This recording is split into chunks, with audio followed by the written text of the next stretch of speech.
慢性咽炎啊，是我们很多老百姓的一个习惯说法，但是呢，这个说法不是很准确。我们要知道，咽喉啊，它是处于一个交通要道的位置，我们的鼻腔分泌物流下来会刺激咽喉，胃酸反流上来也会刺激咽喉，引起咽喉的相应的症状。所以，其实慢性咽炎，它最主要的是有2大原因引起的。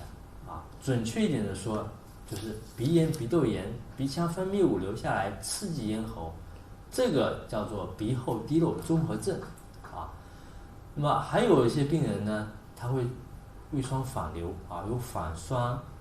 这个打饱嗝以及胸骨后胸闷不适这些感觉，同时伴有咽喉的疼痛烧灼感这是胃食管反流所引起的这个咽喉症状，所以它是由这2大最主要原因引起的那么这2个分别是上气道咳综合症和胃食管反流引起的咳嗽，也是我们慢性咳嗽的一个常见原因。所以老百姓呢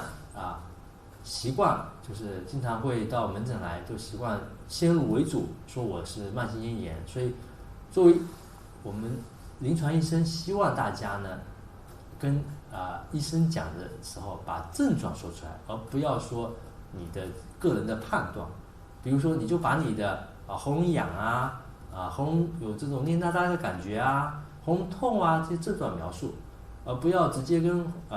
医生说我咽炎啦，我比如说是感冒啦，这种先入为主的一些个人的一些判断，而是要让医生